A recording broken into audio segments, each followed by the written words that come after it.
Every 4 months in the Life Writers membership, we begin studying a new memoir. We practice close reading, where we go beyond simply reading the story for entertainment.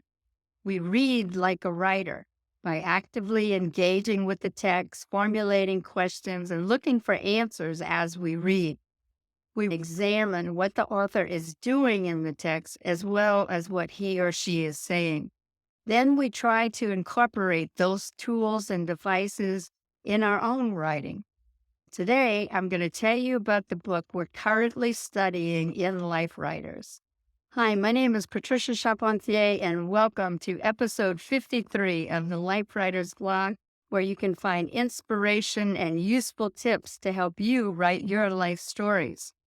In Life Writers, we are currently studying Where I Come From by Rick Bragg. Where I Come From by Rick Bragg. Bragg is a great Southern writer. He was born in Piedmont, Alabama, just a few miles down the road from Possum Trot. I love that name. He still lives in northeastern Alabama. Where I Come From is a collection of previously published essays that appeared in Southern Living and Garden and Gun magazines. Only in the South, it's where I'm from, would gardens and guns go hand in hand in a magazine.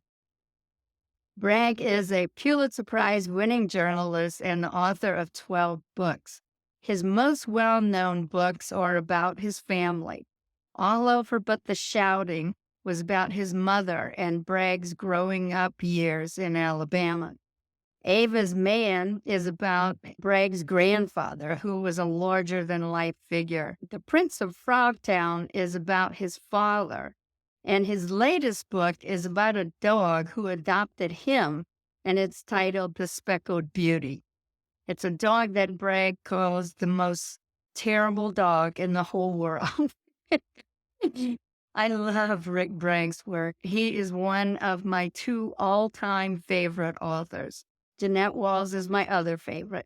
If you haven't already read about me geeking out over meeting her, I'll put links to the post where you can read about me meeting Jeannette Walls. It's one of the highlights of my life.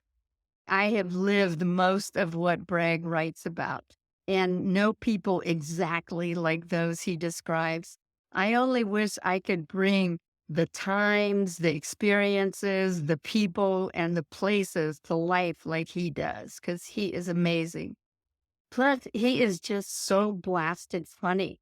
I have to control myself when I'm reading him to not wake up my husband because I laugh out loud at his stories. And he is usually the butt of his own jokes. In this book, he masterfully tells one story after another. Bragg is a wizard with similes and uses them to make the Deep South understandable to people from other environments. His similes are unique and French. I would never think to compare the two things he uses to write similes, but I know exactly what he's talking about.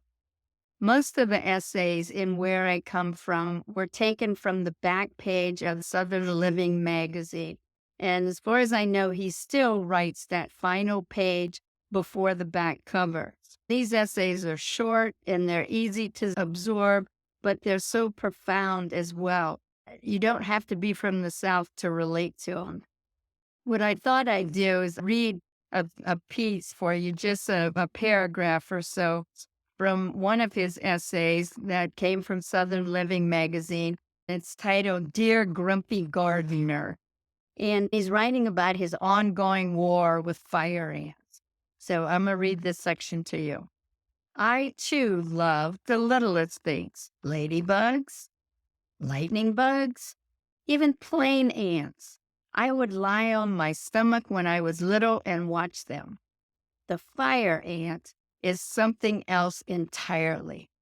If you catch a June bug in your hands to look at it, it will not call in 3,000 of its closest friends to try to sting you to death. The fire ant injects an alkaloid venom that, to me, just seems plain unnecessary and may bite with its mandibles just to be mean.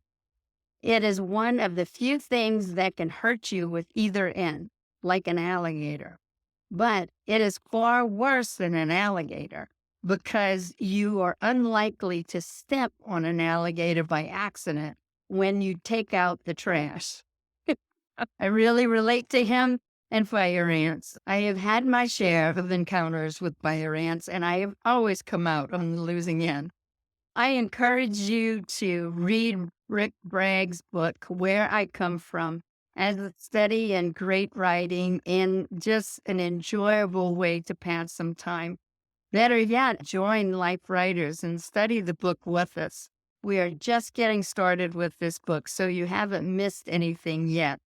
If you want to learn more about Life Writers, go to lifewriters.us. Now we have a monthly option that you can sign up month by month. So if you're going to be away for a couple of months, we can pause your membership until you're ready to come back. Tell me, what Southern writers have you read? Whose work have you enjoyed? Why did you enjoy that author's work? Tell us about the book from Southern authors you've read down in the comments section below. And always remember, the only way to do this wrong is to not do it at all. If you liked what you just watched, sign up to be notified of future vlog posts and upcoming events. Use the buttons down below to share this episode on social media or with a friend who might enjoy it. Until next time, everybody, happy writing. If you enjoyed this week's episode, you will love our Life Writers membership. Whether you don't know where to start writing your life stories, have started and stopped many times, or have been writing but want to receive feedback to make your stories better, the Life Writers membership is where you need to be. We have a Get Started roadmap, an extensive library of instructional videos, live events via Zoom, and a supportive and active community. If you want to take the stories that live in your heart and mind and put them onto the page, check out Life Writers at lifewriters.us.